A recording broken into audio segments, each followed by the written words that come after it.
Well, as promised, I'm back now in Parkin, Arkansas. So when 12 miles east is Parkin. And Parkin's about 1,000 people. So 10 years ago, we hung a right on 75, went south, and went down in through town. And that's where we have our blow up in the beginning of healing our rift, our 40-year Civil War, of all places, under a sycamore tree in Parkin, Arkansas. So what I decided to do first, before I find the oak tree on Highway 75, you're looking at the only store in Parkin. It's like a little market, little store. They call it the Friendly Market. So again, you'll hear this a lot, so please forgive me. But so 10 years ago, I took my down this trip. 4 years ago, to convince myself, I've decided God wants me to write this book. So I'm going to do the research for this book. So 2 weekends in 2024, I take off and I do the first 2 days one weekend. And then like a month later, I do the back end of the trip, the last 2 days. So I do research, things like just confirming what I wrote about in the book, being the distance between towns, the right highway, the right city, the tumble down, just trying to, again, bring more research to the book.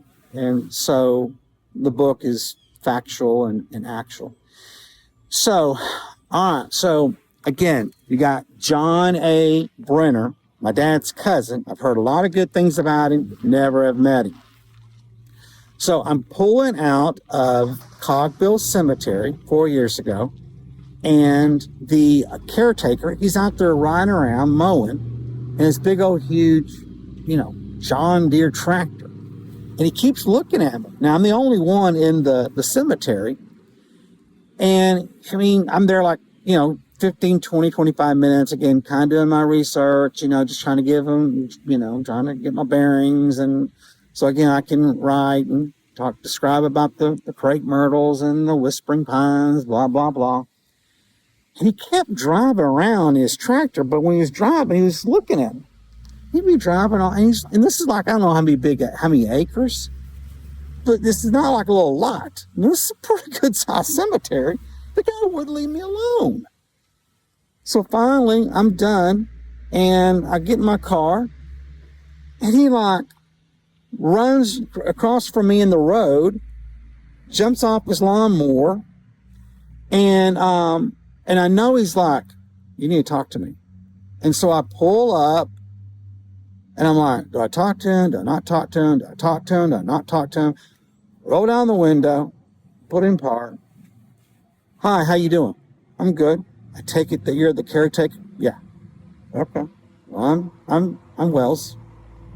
He said, I know that every family that's buried in this facility. I went, really? He said, yeah. You were up there in the Brenners. Now, folks, he's 50, 75, maybe 100 yards away.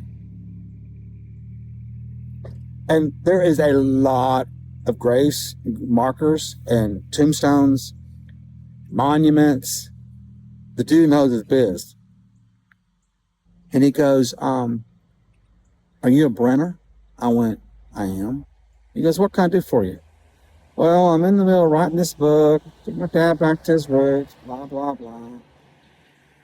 And I'm just trying to, do my due diligence and just do some research. He said, Brenner, huh?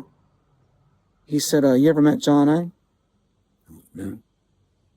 You need to meet John A. I don't really want to meet John A. He goes, no, you need to meet John A. I said, no, I'm not going to meet John A. He's the other side of the family. I don't know any of those people.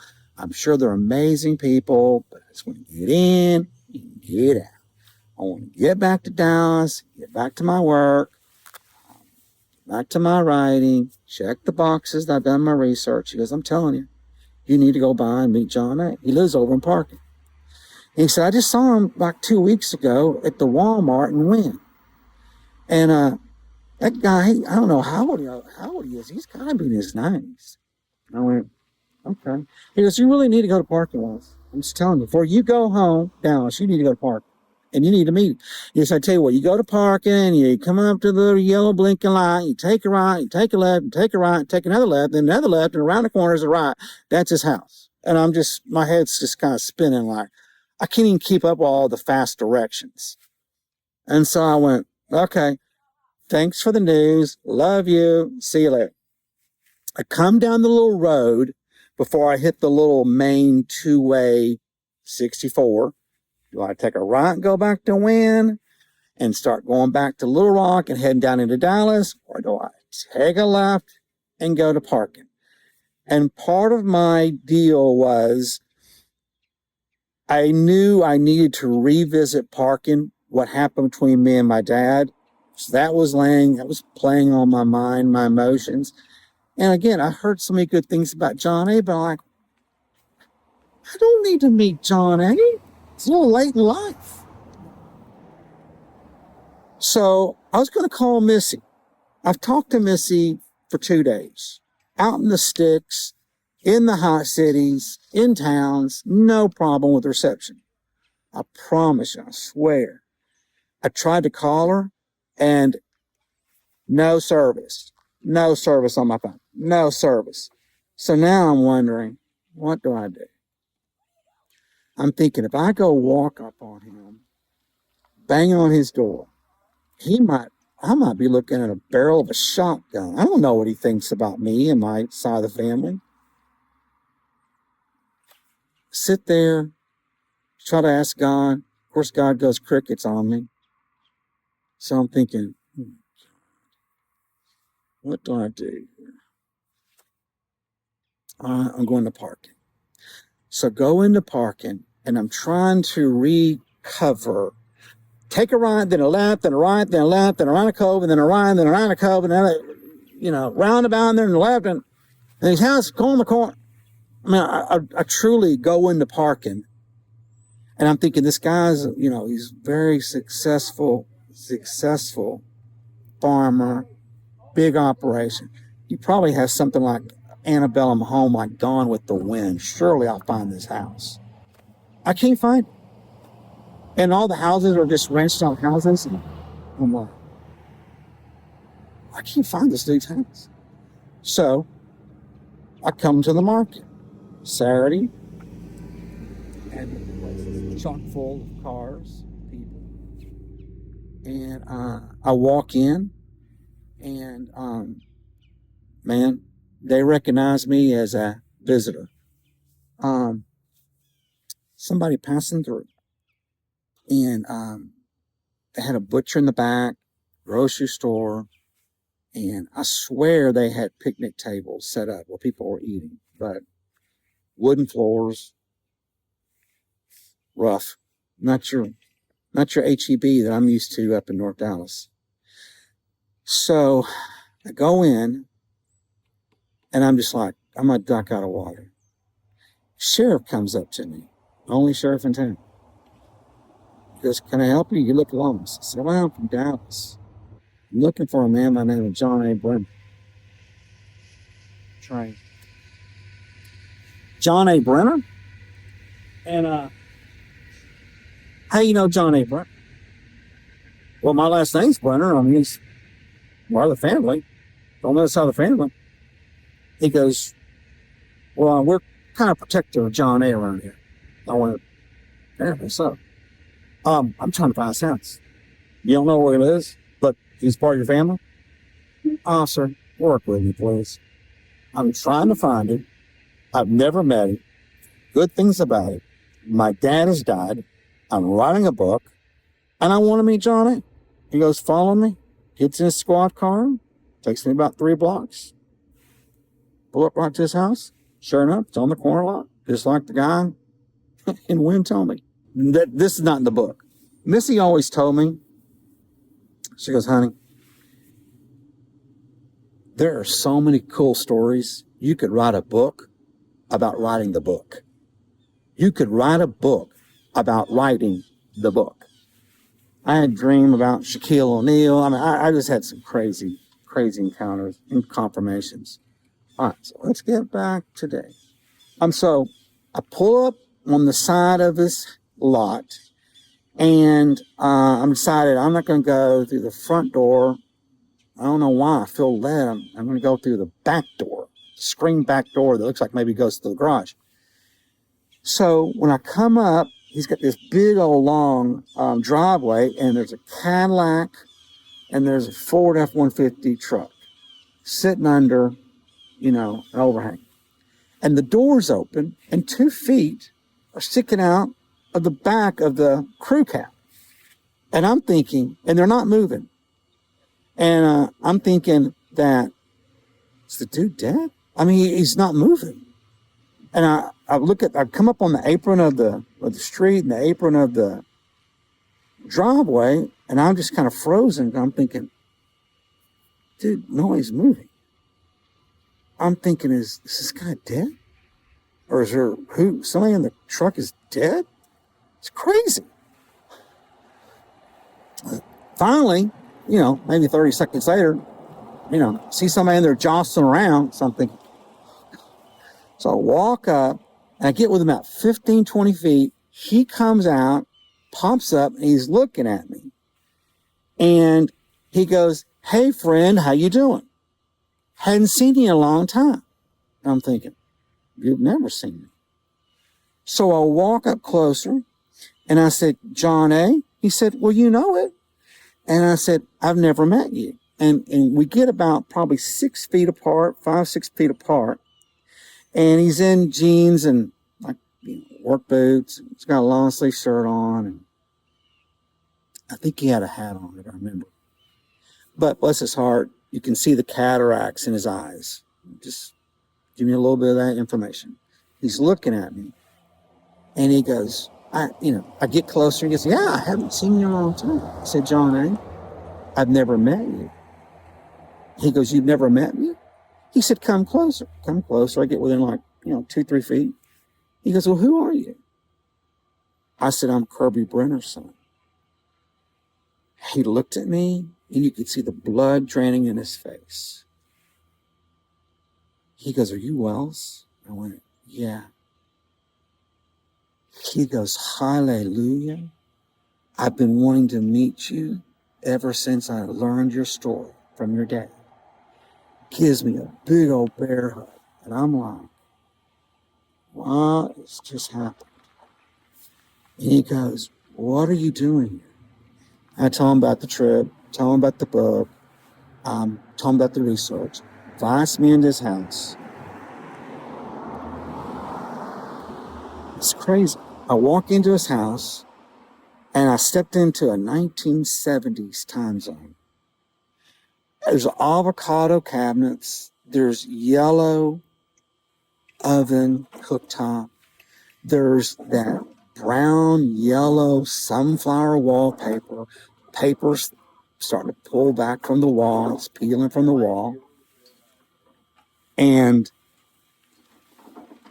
he goes, pardon the mess. The ladies come every Friday, dust. And as soon as he said that, I just did this. You missed a few places. Takes me over into the kitchen area, to a back wall, and he's got a huge wall of Polaroids of all of his family. And I'm talking, the dude is multiplied. I mean, I've never seen so many kids and grandkids and great-grandkids all my life. And everyone's wearing red because we're in the state of Arkansas. John A., is a Razorback. So he starts taking me, with a little bony finger, starts taking me through all the family tree. He went to Arkansas. She went to Arkansas. They met at Arkansas. He went to Arkansas. Oh, then this is my grandson. He went to Arkansas. And then this is my granddaughter. She went to Arkansas. And this is my and he's going through all these tons of pictures. He said, "Now, here's the one." Start shaking his head. He goes, "He went to Arkansas State." We still pray for him. So he takes me through all of his lineage of all of his grandbabies. It's really cool. Then he walks me back in the back bedroom. Well, I gotta go, I gotta go pee. I said, where's your bathroom? Down the way, down the hall, take a ride. Second room. Go in there. Again, it's like 1970s. I mean, it's avocado. It's got pink shower. So, do my business, and then I can't find him. And the house ain't that big, but, Johnny, I'm back here. So I find him in the master bedroom. Walk in the master bedroom, there's a little sitting area right here. And there's a bedroom, and then there's a shotgun standing up against the wall. I said, is that thing loaded? He goes, yeah. Why you got a loaded shotgun in your bedroom? Well, you never know. He's going to be an intruder. So he was going through a bunch of letters that my dad had written, and he pulled 3 or 4 letters out. I mean, when my dad wrote a letter, he typed it, and then he typed the envelope. He ran the envelope through the printer. So it's all, printed, along with the stamp. It's got the address, return address. That's when my dad did it. So he pulled a couple letters, and he read a couple letters to my dad in that little sitting area. We moved to this little sitting area. And then it's kind of getting late. I've been there about 2 hours, back and forth, talking about dad. Worked through what I thought was really the big issue, which was my dad kind of felt like he maybe got cut out of the will or part of the inheritance of the farm. And I don't want to go into all the details, but that got straightened out. And he gave some factual evidence that it was a lie. My dad had been told a lie and lived a lie for most of his life. So that was part of the reason why I feared meeting him, because I thought, he might have that loaded shotgun pointed at me when I was banging on the door. You're Kirby's son? Anyway, couldn't be nicer. So that was 4 years ago. I called home and told Missy, and she says, I want to meet this thing. When can we go back? And find out, hustle and bustle, work, and again, Hannah and the girls are home, and my work's not great, my sales numbers are not good. Trying to write this book, it's not easy, and Missy's dad's not well, getting sicker and sicker, and we just never did it. And then I found out he died June of 24. So here I am, October of 25. So was that 14, 15 months? Would have loved for Missy to have met him. But there's not much in Parkin. And again, like Rosedale, like I wrote about in my book, Rosedale, maybe back in the 30s, 40s, 50s, 60s, 70s, maybe 80s, maybe 90s, it was bustling. A lot of commerce and retail and a lot of life. But now these little towns are there's nothing to them. It's all boarded up. So it's sad to see that. So this is like the epicenter of Parkin. Anyway, I'm going to shut it down for now.